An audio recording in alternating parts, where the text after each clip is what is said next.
Last video के and में हमने देखा था कि बुल्मा, डेंडे और फ्यूचर गोहान बुल्मा की शिप में बैठ के कामी लुकआउट की तरफ जा रहे होते हैं ताकि डेंडे धरती की ड्रैगन बॉल्स को एक बार फिर से रीएक्टिवेट कर सके। गोहान और डेंडे बुल्मा की शिप के अंदर बैठे हुए होते हैं और बुल्मा शिप चला रही होती है। गोहान डेंडे से बोलता है, डेंडे मुझे हील करने के लिए तुम्हारा थैंक्स, और ये सच में कमाल की बात है कि तुम धरती के गार्डियन बन रहे हो। डेंडे बोलता है, थैंक्स गोहान, ये मेरे लिए भी काफी गर्व की बात है, पर मैं धरती के ड्रैगन बॉल्स को सिर्फ तभी रीएक्टिवेट कर सकता हूँ अगर धरती के ड्रैगन का मॉडल सही सलामत हो और उस मॉडल के अंदर धरती के गार्डियन का थोड़ा बहुत मैजिक बचा हुआ हो। बुल्मा डेंडे की बात से हैरान होकर बोलती है, क्या होगा अगर शेनरॉन के मॉडल के अंदर जरा सा भी मैजिक बाकी ना हो, क्योंकि पिकलो और कामी को मरे हुए करीब 30 साल हो चुके हैं। डेंडे एक स्माइल के साथ बोलता है, उसमें कोई दिक्कत नहीं है बुल्मा, अगर ऐसा हुआ तो मैं बस नई ड्रैगन बॉल्स बना दूंगा, पर उनको इस्तेमाल करने के लिए हमें 1 साल का इंतजार करना होगा ताकि मैं उन ड्रैगन बॉल्स को पिछली वाली ड्रैगन बॉल से ताकतवर बना सकूं। बुल्मा चैन की सांस लेती है और बोलती है कि मैं पिछले 30 साल से इंतजार कर रही हूँ, तो 1 साल और इंतजार करने में भला क्या दिक्कत हो सकती है। तभी हम देखते हैं कि गोहान शिप के बाहर देख रहा होता है और बोलता है, बुल्मा क्या तुम प्लीज शिप को थोड़ा सा स्लो कर सकती हो। बुल्मा हैरानी से बोलती है, क्या हुआ गोहान।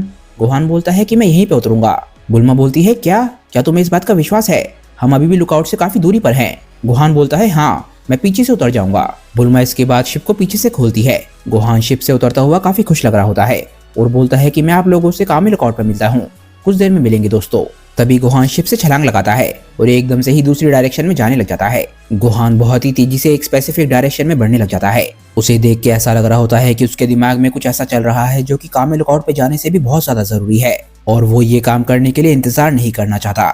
हम फिर से बुल्मा की शिप को देखते हैं। डेंडे बोलता है कि गोहान काफी सीरियस लग रहा था, क्या तुम्हें पता है कि वो कहाँ गया है। बुल्मा बोलती है, हाँ। बुल्मा की आंखों में खुशी के आंसू होते हैं। वो बोलती है कि गोहान वहां गया है जो उसके लिए दुनिया में सबसे ज्यादा जरूरी है।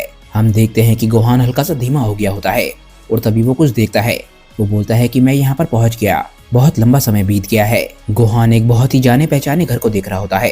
तभी वो जमीन पर उतरता है और इस घर की तरफ बढ़ने लग जाता है। वो घर को देख के समझ जाता है कि अभी भी अंदर कोई है। वो बोलता है, मैं जानता था। तभी हम देखते हैं कि वो गेट खोलता है और गेट खोलने के बाद वो घर के अंदर जा रहा होता है। हम देखते हैं कि घर के अंदर एक बूढ़ी औरत होती है जो कि बंदूक लेके खड़ी होती है। वो बोलती है, तुम जहाँ हो वहीं रुक जाओ चोर। पिछली बारी चोरों को यहाँ पर आए हुए बहुत लंबा समय हो गया है। पिछली बारी जो चोर यहाँ पर आए थे उन्हें मैंने गोलियों से भून के रख दिया था। गोहान बंदूक देख के एकदम से घबराता है और बोलता है, रुको, ये मैं हूँ गोहान। उस बूढ़ी औरत की आंखों में एकदम से आंसू आ जाते हैं और उसके हाथों से बंदूक छूट जाती है। वो बोलती है, गोहान। गोहान बोलता है, हाँ मॉम, ये सच में मैं हूँ, मैं आखिरकार घर आ चुका हूँ। चीची अपने बेटे को देख के अपने आंसू रोक नहीं पाती। वो एकदम से अपने बेटे की तरफ भागती है और बोलती है, मेरा बेटा। चीची और गोहान एक दूसरे को गले लगा लेते हैं। चीची की आंखों में आंसू होते हैं, वो फूट फूट कर रो रही होती है। वो बोलती है, मैंने तुम्हें कितना याद करा। गोहान बोलता है कि मैंने भी आपको बहुत याद किया मॉम। चीची रोते हुए पूछती है कि पर ऐसा कैसे हो सकता है, 18 साल पहले मैंने तुम्हें अपने हाथों से दफनाया था। गोहान की आंखों में भी आंसू होते हैं। वो रोते हुए बोलता है कि मॉम मुझे माफ करना कि मैंने आपको इतने लंबे समय के लिए अकेला छोड़ दिया था, प्लीज मुझे माफ कर दो मॉम। इतने लंबे समय बाद अपने बेटे को देख के चीची बहुत ज्यादा खुश होती है। उसके खुशी के आंसू रुक ही नहीं रहे होते। वो बोलती है कि तुम फालतू की बातें मत करो, तुम मेरे बेटे हो और अब तुम वापस आ गए हो, तो जो कुछ भी हुआ उससे कोई फर्क नहीं पड़ता। चलो ठीक है, अब मैं तुम्हारी फेवरेट डिशेस बनाती हूँ, मुझे पूरा विश्वास है कि तुम्हें भूख लग रही होगी। गोहान हंसते हुए बोलता है कि हाँ, अगर थोड़ा बहुत खाने को मिल जाएगा तो अच्छा रहेगा। चीची बोलती है, गोहान तुम्हारे सारे कपड़े भी फट गए हैं, तुम्हें उन्हें बदल लेना चाहिए। तुम्हें तुम्हारे सारे पुराने कपड़े और तुम्हारे फादर के कपड़े तुम्हारे कमरे में मिलेंगे और खाना भी करीब 1 घंटे में बन जाएगा। गोहान बोलता है कि बहुत बढ़िया मॉम, थैंक्स। हम देखते हैं कि इसके बाद रात हो जाती है और गोहान खाना खा रहा होता है। उसकी मॉम उससे कुछ सवाल पूछ रही होती है। गोहान बोलता है कि अब जब एंड्रॉइड 17 और सेल दोनों मर चुके हैं तो दुनिया में शांति फिर से वापस आ सकती है।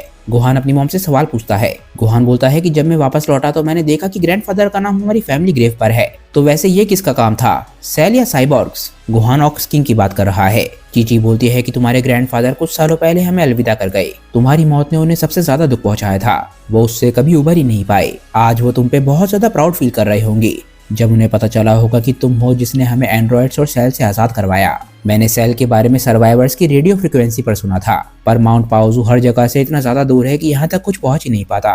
यहाँ पर कुछ लुटेरे आते हैं और उससे ज्यादा कुछ नहीं। चलो कोई बात नहीं, वैसे धरती पर आज तुम्हारा वापस आने के बाद पहला दिन है, तुम आज भी काफी ज्यादा बिजी थे।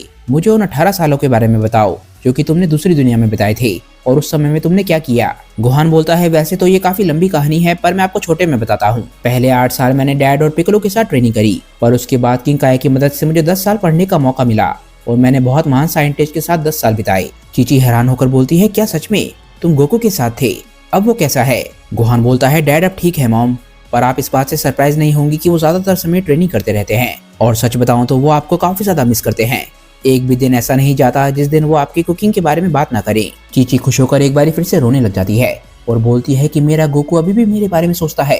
मुझे लगता है स्वर्ग में बिल्कुल तुम्हारी ही तरह उसकी भी उम्र बिल्कुल भी नहीं बड़ी होगी। वो अभी भी उतना ही यंग और हैंडसम होगा जितना कि मुझे याद है। दूसरी तरफ मैं बुढ़िया हो गई हूँ जिसके चेहरे पे झुर्री आ गई है।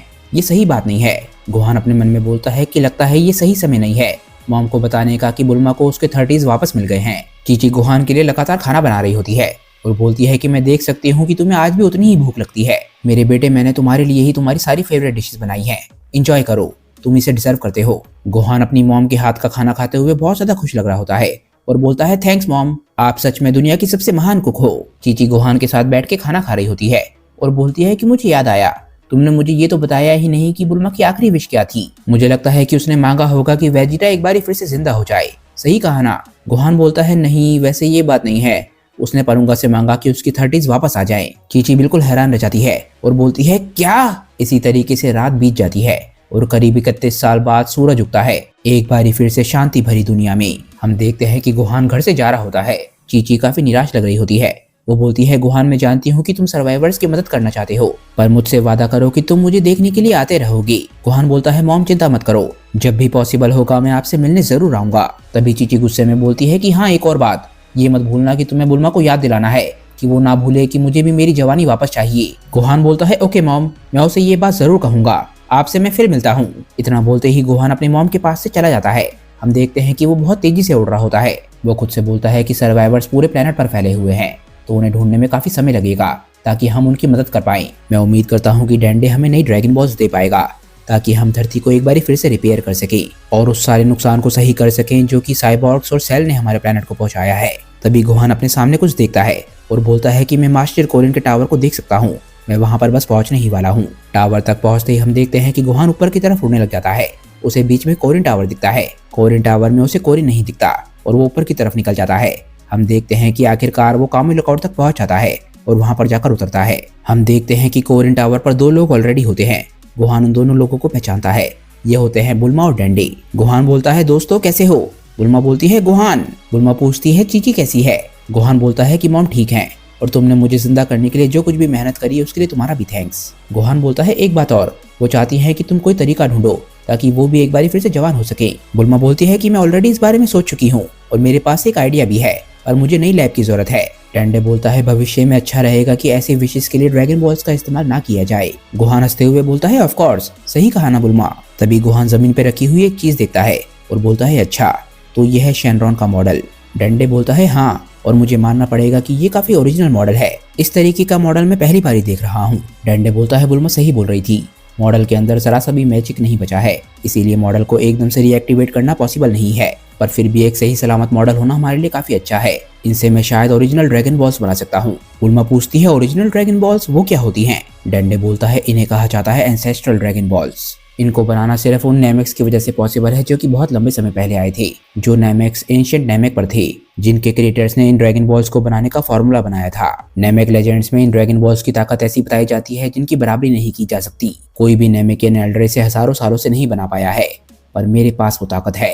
एल्डर मोरी ने इसीलिए मुझे धरती पर भेजा था क्योंकि उन्हें पता है कि धरती पर जो तबाही हुई थी और जितने लोग मारे गए हैं, उन्हें जिंदा करने के लिए जिस महान ताकत की जरूरत है वो परुंगा के पास नहीं है, पर ये सब करने के लिए मुझे 1 साल की जरूरत होगी। बुल्मा बोलती है ये तो कमाल की बात है, तुम सच में एक जीनियस हो डैंडे। बुल्मा बोलती है कि अब मैं कैप्सूल कॉर्प जा रही हूँ देखने के लिए कि वो सही सलामत है या नहीं, ताकि मैं कुछ मटेरियल को ढूंढ सकूं सर्वाइवर्स की हेल्प के लिए। गोहान बोलता है तो ठीक है, हम इसे 1 साल का इस्तेमाल करेंगे ताकि हम ज्यादा से ज्यादा सर्वाइवर्स को ढूंढ सके और दुनिया को फिर से बनाना शुरू कर सके। डैंडे, बुल्मा और गोहान की जर्नी कैसे आगे बढ़ेगी ये हम जानेंगे नेक्स्ट वीडियो में, क्योंकि दोस्तों ये वीडियो यहीं पे खत्म हो जाती है। मुझे नीचे कमेंट करके बताइए कि आज की ये वीडियो आप लोगों को कैसी लगी। अगर आपको वीडियो अच्छी लगी हो तो वीडियो को लाइक करना बिल्कुल मत भूलिएगा। ड्रैगन बॉल न्यू होप की बहुत ही कमाल की स्टोरी को लिखा है डीबी न्यू होप ने और उनसे जुड़े सभी लिंक मैंने नीचे डिस्क्रिप्शन में दे दिए हैं, तो जाइए और उन्हें अपना पूरा सपोर्ट दिखाइए। अगर आपको आज की वीडियो अच्छी लगी हो तो वीडियो को लाइक करना बिल्कुल मत भूलिएगा और वीडियो को अपने दोस्तों के साथ शेयर भी जरूर कीजिएगा। मैं मिलता हूँ आप लोगों को अपनी नेक्स्ट वीडियो के साथ, तब तक के लिए बाय दोस्तों और थैंक्स फॉर वॉचिंग।